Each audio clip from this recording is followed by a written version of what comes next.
Muito boa noite, já estamos aqui nos conectando, aguardando o horário do início da nossa live de hoje.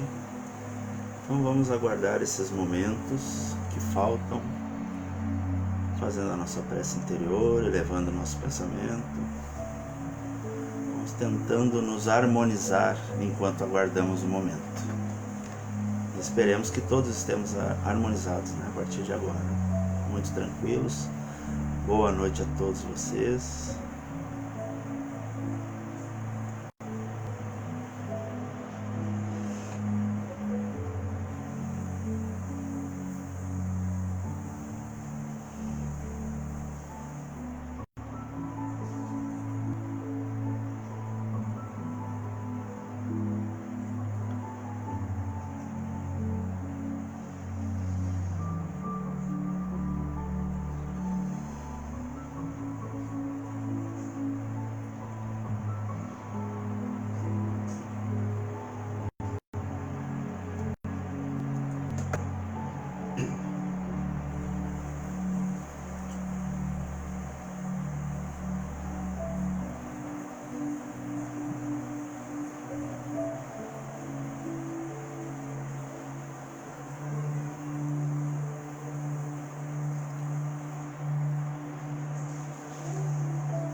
Mais uma vez, boa noite a todos. Quem está chegando, talvez pela primeira vez, que seja muito bem-vindo e acolhido, à distância, mas muito bem acolhido por todos nós, que estamos aqui toda semana, acompanhando nas quartas, às 20 horas, nos sábados também, às 20 horas, também transmitido simultaneamente na Rádio Gravataí Online. Então espero que todos estejam bem em todos os aspectos, que todos estejam em paz, embora saibamos de muitas dificuldades atualmente, para muitos. E o tema de hoje vai ser relacionado a isso mesmo, muitas coisas que acontecem em nossa vida, Então já estamos passando o nosso horário. Antes eu queria só relembrar que nós estamos sem a nossa sede ainda, temos apenas o terreno. Então temos a nossa vaquinha online, estamos recebendo doações. Quem puder colaborar com a gente, desde já fica a nossa gratidão por todos aqueles que nos ajudaram, todos aqueles que tentaram, mas não têm condições. Também é uma ajuda em pensamento, em sentimentos. Já fica a nossa gratidão aqui, está na nossa página o endereço, quem quiser conferir. Ficamos muito gratos a todos que já colaboraram, que conseguiram nos dar uma força, Então vamos fazer nesse momento tentar alcançar uma tranquilidade interior, para que nós possamos fazer a nossa prece de abertura, elevando o pensamento a Deus, a Jesus. Pensem na nossa família, nos nossos amigos espirituais. Agradeça a Deus por todos eles. Agradeça a Deus por tudo que nós já temos na nossa vida, por tudo que nós temos a aprender ainda e a conquistar. agradecendo aos amigos pela oportunidade de hoje, que nos ampare, que nos oriente para que possamos refletir sobre o que a doutrina nos traz na noite de hoje, uma reflexão para que possamos conseguir seguir em frente, cada vez com mais confiança, com mais fé, com mais vontade de alcançar os nossos objetivos, para trabalharmos aquilo que é necessário para a nossa evolução, que nós possamos deixar de lado aquilo que é supérfluo, aquilo que nos prejudica, não evitando agressões, que possamos sair daqui hoje, desse contato breve, muito melhores que quando aqui chegamos, e possamos levar a paz para os nossos lares, nossos familiares e amigos.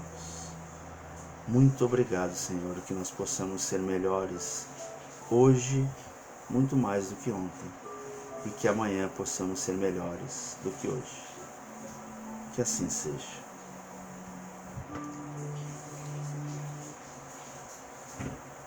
Bom, obrigado nesse momento de paz que alcançamos, né?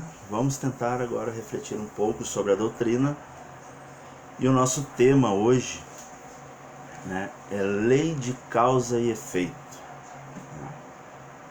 ação e reação, ou como muitos utilizam o termo lei de retorno, mas muitos usam esse termo com um tom muitas vezes de vingança, né? A gente percebe isso, como se desejasse ao outro a punição por algo que tenha feito, principalmente contra si. Alguns dizem, toma, é a lei de retorno, a lei de retorno não falha, mas não é assim que funciona. Pois aqueles de nós que pensam assim, já está trazendo para si mesmo alguma reação não tão boa. Boa noite mais uma vez, quem está chegando agora, né? Nossos amigos. Então, ação e reação é um termo utilizado por Kardec, um termo da física, para nos esclarecer sobre a nossa vida que vivemos aqui na Terra. Porque no campo espiritual nós podemos entender que essa lei determina o equilíbrio de toda a criação.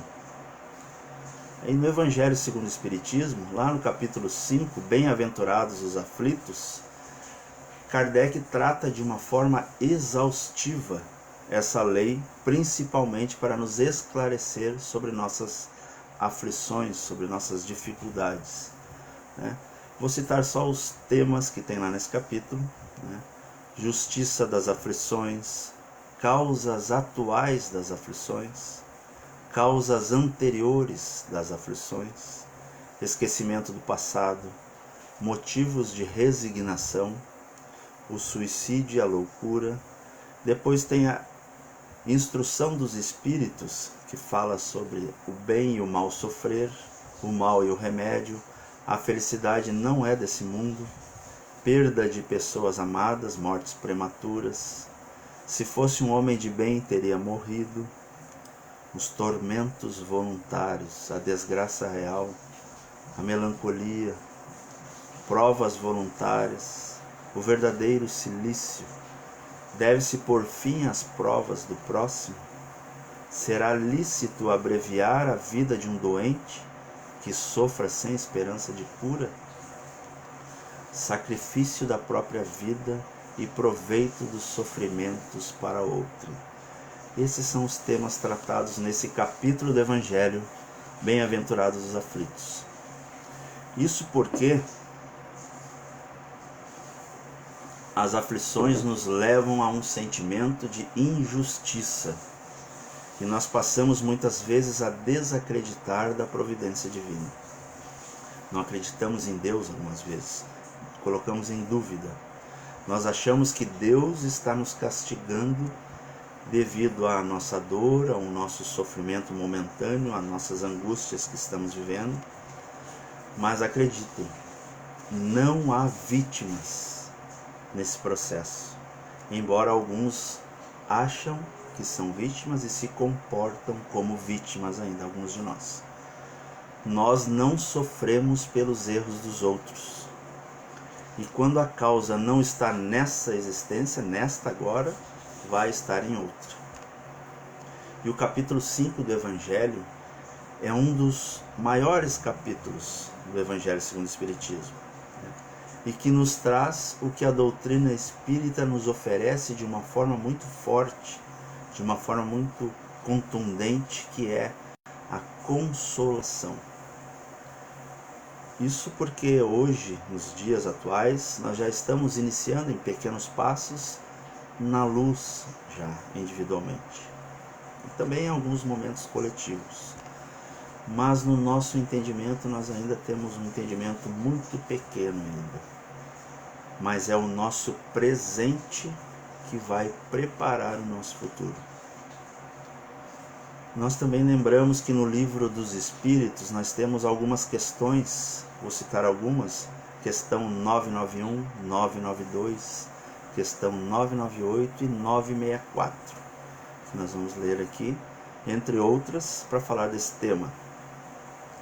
Na questão 964, então, Kardec faz uma pergunta aos Espíritos, diz assim: mas será necessário que Deus atente em cada um de nossos atos para nos recompensar ou punir? Esses atos não são, na sua maioria, insignificantes para Ele? Ou seja, nossos atos pequenos são insignificantes para Deus? E o que respondem os Espíritos? Deus tem suas leis a regerem todas as vossas ações. Se as violais, vossa é a culpa. Indubitavelmente, quando um homem comete um excesso qualquer, Deus não profere contra ele um julgamento, dizendo-lhe, por exemplo: foste guloso, vou punir-te. Ele traçou um limite. As enfermidades e muitas vezes a morte são consequências dos excessos. Eis aí a punição. É o resultado da infração da lei. Assim, em tudo. Esse limite das leis de Deus que não nos castiga, vou dar um exemplo muito singelo e bem pequeno para que a gente entenda. Acenda uma vela e vamos entender qual é o limite que nós podemos aproximar o nosso dedo sem nos machucar, sem sentirmos dor. Não tem nada nos segurando, nada nos amarrando que não chegássemos lá. Quando nos aproximamos muito do fogo, nos queimamos. Às vezes Deus mais ou menos assim, somos livres, mas temos limites a seguir, né? E qual o comentário de Kardec sobre essa questão? Todas as nossas ações estão submetidas às leis de Deus. Nenhuma há, por mais insignificante que nos pareça, que não possa ser uma violação daquelas leis. Se sofremos consequências dessa violação, só nos devemos nos queixar de nós mesmos, que desse modo nos fazemos os causadores da nossa felicidade ou da nossa infelicidade futuras. O que isso quer dizer? Quer dizer que nós reencarnamos e nós temos o nosso livre-arbítrio total dentro dos limites estabelecidos por Deus. E a nossa vida, ela é uma sucessão constante de encontros, de desencontros, de situações que aparentemente são inexplicáveis, e diante disso, muitas vezes nos sentimos vítimas, como se estivéssemos diante de um carrasco implacável que nos parece um destino muitas vezes cruel, muitas vezes irracional, e que muitas vezes nos sentimos impotentes diante de certos acontecimentos desagradáveis da nossa vida. Só que tudo no universo está intimamente relacionado, numa sequência de ações que desencadeiam reações de igual intensidade. Deus é infinitamente justo e bom, e nada ocorre que não faça parte do seu desígnio. Não existe a ocorrência do acaso, ou sem uma causa justa. Cada evento ocorre de forma natural, planejada e lógica. Ou seja, como nas respostas dos espíritos, né, Deus traçou um limite. As enfermidades e muitas vezes a morte são consequências dos excessos, os nossos desvios de conduta. E nós podemos entender que esses excessos se relacionam apenas com as coisas materiais aqui desse mundo que vivemos, talvez com a nossa alimentação apenas esses excessos, ou com tudo que nós ingerimos? Ou será que nossos graves problemas que ocorrem conosco, inclusive no nosso corpo físico, são na sua origem somente por agentes externos? Eu digo isso porque essa lei de causa e efeito é uma lei que nos impõe limites, limita a nossa liberdade. Isso não poderia ser diferente, pois é uma lei divina e nós não podemos ultrapassar limites estabelecidos a todos nós pelo Criador. Nossos atos não podem se sobrepor à vontade de Deus. E como nós podemos visualizar essa perda de liberdade? Como é isso na nossa vida, no nosso dia a dia? Já lembrando lá do início, né? Acrescentando já essa perda de liberdade, acrescento que toda vez que causamos um sofrimento ao outro, nós estamos trazendo ou encaminhando dor e sofrimento para nós mesmos. Por exemplo, alguns exemplos que eu vou citar aqui agora. Nós cometemos hoje muitos excessos com a comida. Vamos falar de efeitos externos. Comida não muito saudável, muito desregradas, bebidas alcoólicas e outras substâncias consumidas por muitos, e nós podemos sentir os efeitos muitas vezes nesta existência, mas talvez na próxima, nós podemos voltar na próxima encarnação com problemas de estômago ou em todo o aparelho digestivo ou outros problemas, que às vezes são difíceis de serem resolvidos pela medicina, a nossa medicina, apenas uma estabilização, paliativos. Então nós vamos tomar remédio e perdemos a nossa liberdade nesse campo. Porque a doença que chega no nosso corpo físico é um limitador, é o efeito, é a consequência dos nossos atos. Isso é apenas um exemplo simples. Mas tem coisas muito mais sérias que nós podemos cometer como causas das nossas dores e aflições. Por exemplo, se nós nos envolvemos em esferas afetivas, nos envolvemos em abusos de sentimentos, iludimos um coração aqui, outro ali, fizemos promessas, muitas promessas, mas não cumprimos nenhuma, apenas nos satisfazendo e nos divertindo com corações alheios. Talvez, eu digo talvez, que nós temos uma oportunidade, no final nós vamos entender. Talvez voltemos uma outra reencarnação, uma nova existência, com dificuldades em termos um relacionamento seguro, duradouro. Perdemos a liberdade também nesse tema. Aqueles de nós, por exemplo, que ocupam cargos que dão acesso ao poder, mas abusaram dessa autoridade, usaram apenas em benefício próprio e não em benefício comum, talvez voltemos tendo a oportunidade de sermos constrangidos a passar pelos mesmos abusos de poder que cometemos, que também praticávamos na existência anterior. Perdemos a liberdade também, porque o nosso desejo é sermos livres. Esse é o desejo dos espíritos do Espírito, de sermos melhores. A alma que comete equívocos, que busca o seu resgate das suas ações e suas consequências, busca a melhora, busca a sua liberdade. Porque nesses pequenos exemplos aqui que eu citei agora, de perda de liberdade, nos mostra que quem está doente quer se curar, é natural isso. A gente tem esse direito de fazer isso. Mas muitas vezes vai buscar sua existência toda tentando encontrar uma cura. E a doença já é a cura para o espírito. E esse muitas vezes é o seu foco. Quem está sozinho busca um relacionamento às vezes a vida toda. Quem sofre abusos de poder busca uma estabilização em ambientes que abusam do poder, que lhe causam constrangimento, que também cometeram. E todas essas restrições e limites que essa lei de causa e efeito nos impõe, produzem em muitos de nós um sentimento de injustiça, de inconformação.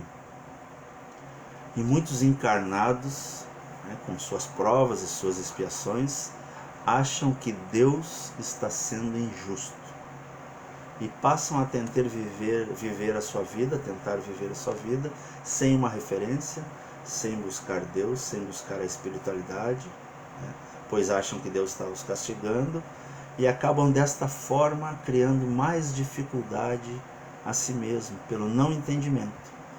E nessa ânsia de controlar a vida, sem uma referência, de forma desequilibrada, causam mais tensão ainda na própria vida. Porque hoje milhões de encarnados acham que não estão no lugar que deveriam estar, que não estão na família certa. Ninguém me entende nessa família, eu sou o único diferente aqui, estou no lugar errado. E inconformados com tudo isso, muitos de nós criam um magnetismo pessoal que, como um imã, atrai mentes de mesma sintonia, ampliando o nosso desequilíbrio.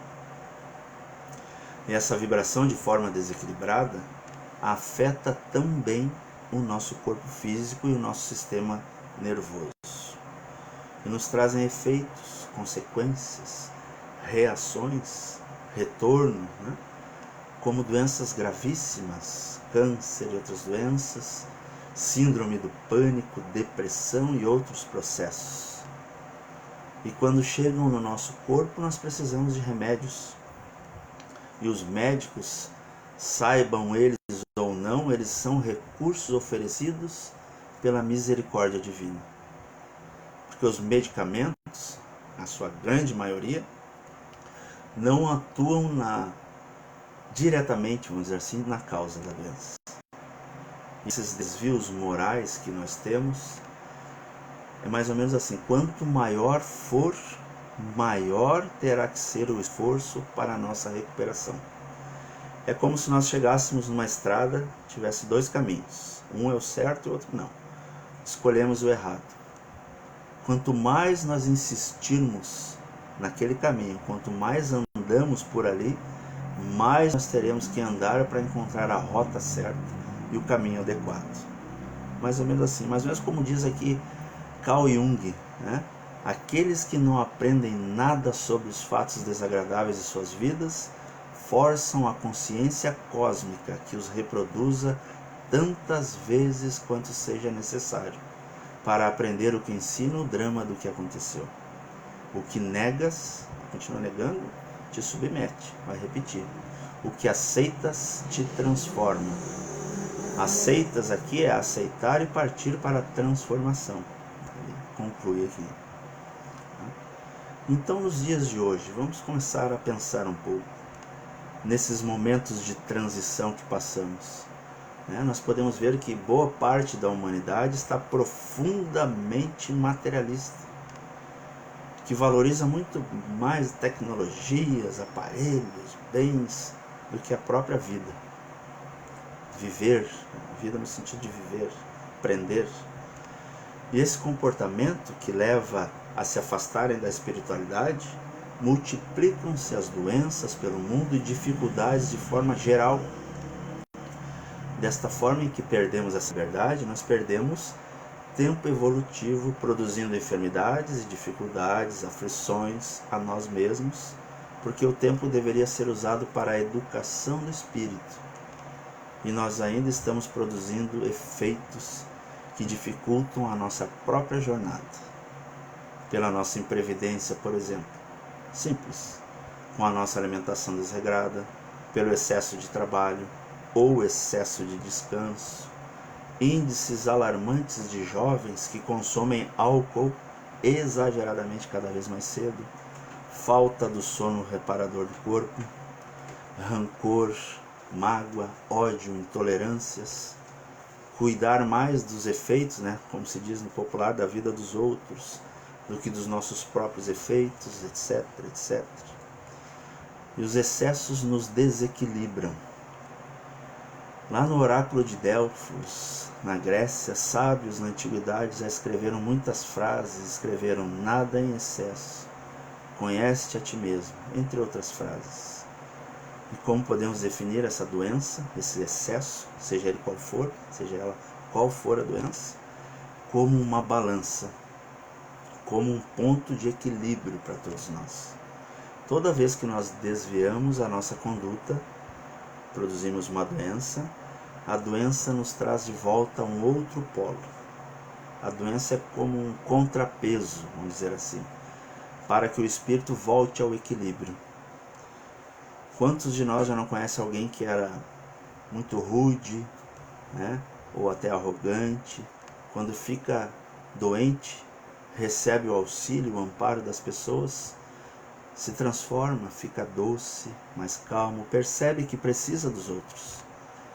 Mas às vezes isso dura pouco tempo e volta novamente e repete-se várias vezes na nossa vida.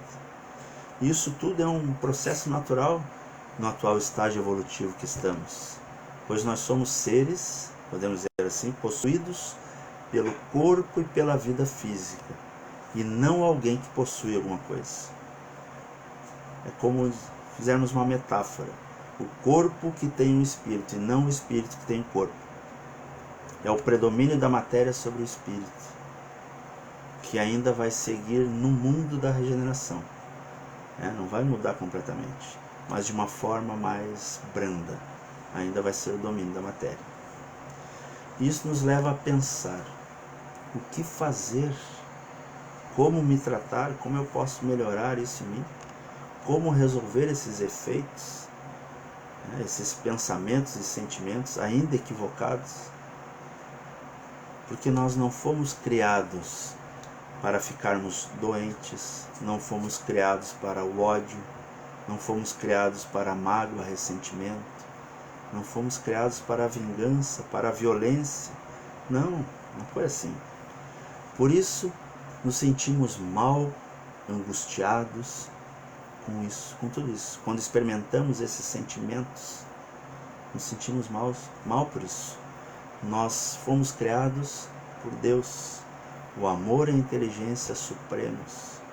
Fomos criados para a cooperação uns com os outros, do respeito mútuo, para a paz, para a mansuetude, para a brandura, a afabilidade. Jesus traz isso nos seus ensinamentos.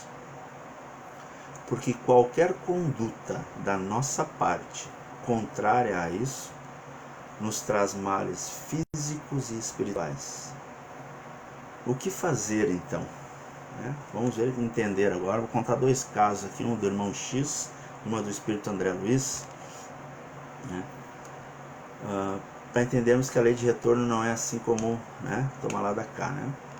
No caso do irmão X, o espírito teve seus efeitos devido à sua má conduta, estava programando a sua nova existência, e na sua vida, lá por certa etapa, ele ia perder um membro, o braço. Mas como ele se preparou, viu que tinha cometido coisas não agradáveis, a gente percebe isso lá no plano espiritual, começou a fazer bondade, caridade, ajudar as pessoas, como é uma balança isso, ele conseguiu recuperar bastante a sua dívida com ele mesmo, claro, e perdeu apenas um dedo, naquele momento que ele perdeu um braço. E o caso do André Luiz, do pai do André Luiz, isso está lá no livro Nosso Lar. No filme não foi colocada essa parte, porque o pai do André Luiz, ele teve duas amantes e foi para o umbral com as duas. Quando o André Luiz está em Nosso Lar, a mãe dele vai visitar o André Luiz. André Luiz pergunta para a mãe dele: onde está o papai? Coisa assim. Ainda se demora, olha a tranquilidade, nas zonas umbralinas, nas zonas da escuridão da alma. E as duas moças estão com ele. André Luiz enfurecido, queria uma vingança, né? E se fosse o tomar lá da cá, a mãe dele também ia programar uma reencarnação com ele, ia trair ele com 13 ao invés de 2, né? Como ele. E ela disse para André Luiz: calma, meu filho. Nós já estamos programando uma nova reencarnação, uma nova vida, onde eu e seu pai vamos nos casar novamente e as 2 moças serão nossas filhas. E isso é uma oportunidade para que seu pai aprenda a entender o amor verdadeiro. Vejam só que histórias, né? E isso acontece porque a lei de causa e efeito não é uma lei de talião. Não é fez igual, vai ter que pagar da mesma forma. Infelizmente, muitos espíritas entendem assim ainda. E essas situações que ocorrem de oportunidades de mudarmos, não somos nós que criamos. Porque nós criamos a causa, né? A dívida, vamos dizer, usar essa palavra. O quadro material que existe na Terra, como diz Emmanuel, no livro Emmanuel, não foi formado pela vontade do Altíssimo. Foi estabelecido pelo reflexo da mente humana desvairada, pela ambição e pelo egoísmo. Mas Deus é o amor supremo, justiça e inteligência supremas. Ele administra a lei e nos cria condições para resolver a nossa conduta. Depende de nós, depende da nossa reação. Deus nos dá as oportunidades. No Consolador, Emmanuel nos diz que o resgate é doloroso apenas para os corações endurecidos. O caminho, como chamamos Jesus, né, de um médico das almas, é entender que ele não veio até nós para curar corpos. Mas muitos de nós ainda entendem assim. Mas é no sentido do seu evangelho, dos seus ensinamentos. Porque quando permitimos que o evangelho entre no nosso coração, o que de fato acontece conosco? Porque o evangelho é uma enciclopédia, uma universidade moral e de sentimentos.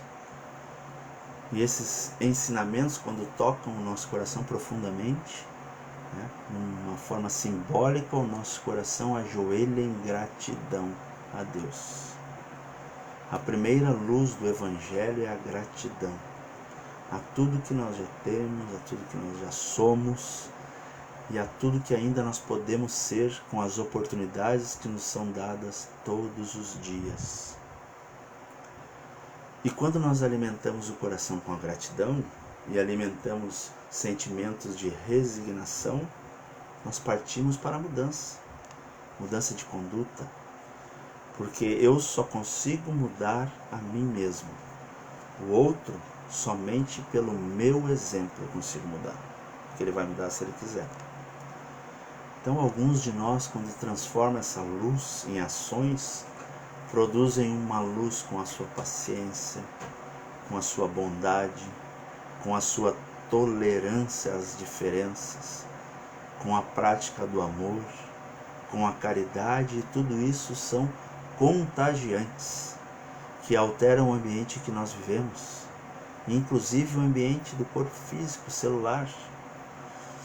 Assim que acontece quando a gente parte para a mudança. Quais as ideias básicas então da doutrina espírita sobre essa lei de causa e efeito, que equilibra toda a criação? A doutrina explica que tudo se encadeia no universo, nada acontece ao acaso. Há em tudo uma sequência natural de causas e efeitos, ação e reação. Cada criatura humana se define pela sua consciência, que a separa dos animais, que são irracionais, e lhe confere a dignidade espiritual. Conscientes do que somos e do que nós fazemos com esse aprendizado, nós somos naturalmente responsáveis pelos nossos atos. E quando chegamos no plano espiritual, livre das ilusões materiais, essa realidade se acentua e nós, como espíritos, nós pedimos para voltar a uma nova encarnação na Terra, já que estamos aqui, nos submetendo aos sofrimentos que em algum momento nós fizemos algo semelhante. as leis de Deus, como dizem os Espíritos, lá no livro dos Espíritos, né? Está escrito na nossa consciência e que levam a nós, né? Muitas vezes nos chamamos de culpado, a pedir a nossa nova prova para a recuperação. É como o Chico um dia perguntou ao Emmanuel, né? Emmanuel, como definimos um criminoso?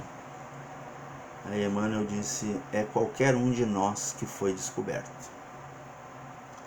E tem mais as provas coletivas, que reúnem criaturas que, compromissadas com seu passado menos feliz, solicitam reajuste em conjunto, né, para a libertação de seus espíritos.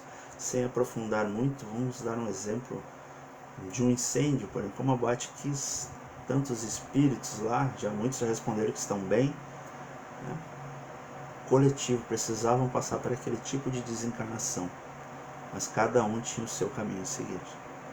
Era uma oportunidade de todos passarem pelo mesmo momento juntos.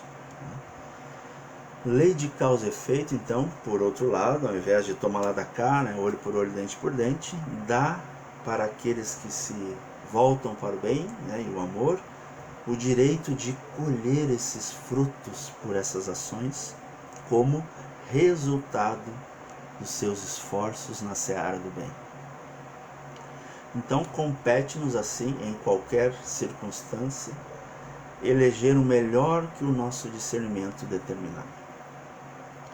Porque, como sabemos, a semeadura em qualquer parte, onde estivermos, ela é livre, mas a colheita é compulsória. E com ela nós vamos nos encontrar mais cedo ou mais tarde. Como está lá no Evangelho de Mateus, porque não é a vida mais que a comida, não é o corpo mais do que a veste, por que então andais ansiosos com que haveis de comer ou com que haveis de vestir? Olhai para as aves do céu, que não semeiam, nem colhem, nem ajuntam nos celeiros, e vosso Pai Celestial não as alimenta?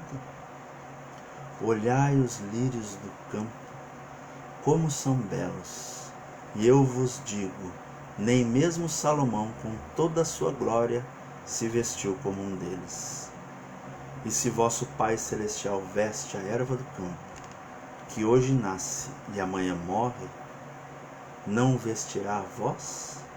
Porventura não valeis muito mais do que as aves e do que as flores? Palavras de Jesus, autoconhecimento.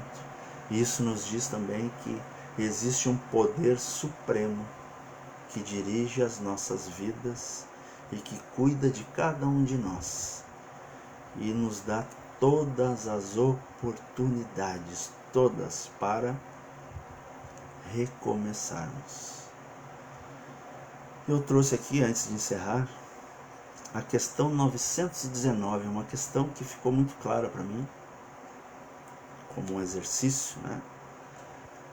Questão 919 do Livro dos Espíritos, quando Kardec pergunta qual o meio mais eficaz, mais prático para se melhorar nessa vida e resistir ao arrastamento do mal. O Espírito responde: um sábio da antiguidade vos disse, conhece-te a ti mesmo. Mas Kardec continua a pergunta: compreendemos toda essa sabedoria, a sabedoria dessa máxima, mas a dificuldade está precisamente em conhecer a si próprio. Qual o meio de chegar a isso? Ele respondeu: fazei o que eu fazia quando vivi na terra. No fim de cada dia, interrogava a minha consciência, passava em revista o que havia feito e me perguntava a mim mesmo se não tinha faltado ao cumprimento de algum dever, se ninguém teria tido motivo para se queixar de mim. Foi assim que cheguei a me conhecer e ver o que em mim necessitava de reforma. Aquele que todas as noites lembrasse todas as suas ações do dia e se perguntasse o que fez de bem ou de mal, pedindo a Deus e seu anjo guardião que o esclarecessem, adquiriria uma grande força para se aperfeiçoar, porque acreditai-me, Deus o assistirá. Formulai, portanto, as vossas perguntas, indagai o que fizestes e com que fito agistes em determinadas circunstâncias.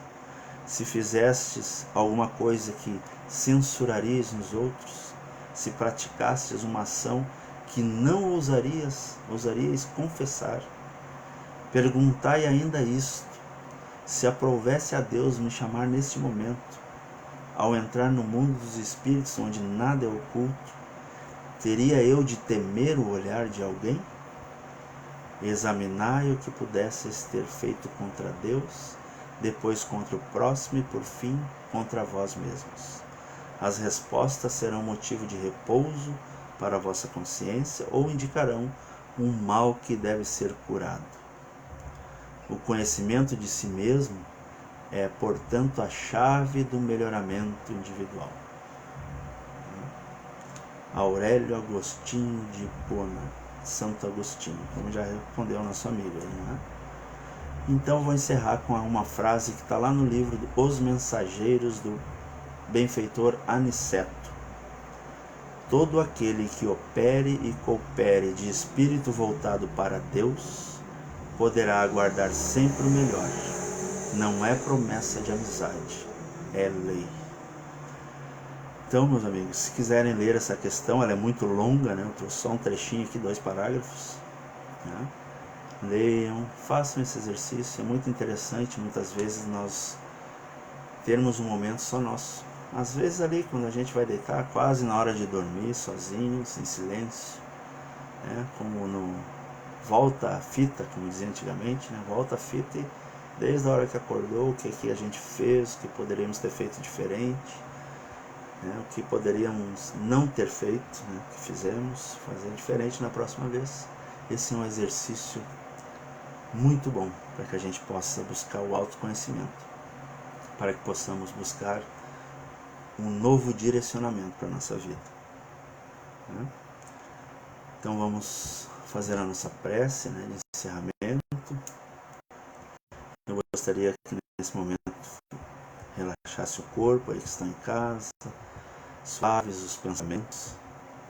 Pensemos no nosso Pai amado, nosso mestre e amigo Jesus, nosso irmão mais velho, a todos os irmãos de luz que nos acompanharam nesse momento, que nos conduziram a fazer reflexões, pensamentos de bondade, e que nesse momento que estamos fazendo essa prece, que nós possamos ofertar esses sentimentos de bondade, de carinho, de amor, de saúde a todos os irmãos necessitados, a todos os nossos amigos e parentes, aos irmãos que moram na rua pelo abandono da família, pelas drogas, que possam encontrar um caminho, pelos irmãos que vivem nos presídios, ainda na criminalidade, nos asilos, nos orfanatos, que chegue esse nosso sentimento de amor, de paz, de luz em seus corações, que nós possamos levar essa saúde a todos que estão enfermos em hospitais, àqueles que estão sofrendo nesse momento da pandemia, aqueles irmãos que perderam seus entes queridos, que partiram nesse momento por essa prova que todos nós estamos vivendo. Que nós possamos destinar um apoio, um sentimento mais elevado aos irmãos que tiram a própria vida. Que esse sentimento de paz possa chegar até eles, confortarem, para que possam ter uma nova oportunidade na carne. Te agradecemos, Pai, pela oportunidade e te pedimos nesse momento a todos os irmãos que ainda fazem os nossos irmãos sofrer, pelas maldades, pelas palavras duras, pelos atos violentos, que eles possam em algum momento deixar o amor e a luz do Evangelho, a luz do Pai, a luz do Mestre entrar em seus corações. Que nossos entes queridos e familiares, às vezes distantes de nós, recebam esse nosso abraço fluídico de amor, de paz, de esperança, da mesma forma que estamos recebendo nesse momento do nosso Mestre, do nosso amigo Jesus. E que todos nós possam, nesse momento, ficar em harmonia e termos a certeza que somos sempre amparados, hoje, sempre. E que o Mestre possa visitar a casa de cada um de nós, hoje. Muito obrigado, Senhor. Que assim seja. Obrigado a todos, então, que acompanharam até agora, destinaram seu tempo a estarmos aqui juntos, a estarmos aqui pensando em como podemos ser melhores. Então fica aqui então o meu abraço, fiquem em paz, espero que em breve possamos estar recebendo todos na nossa casa, com as paredes de pé, seu telhado. Fiquem em paz.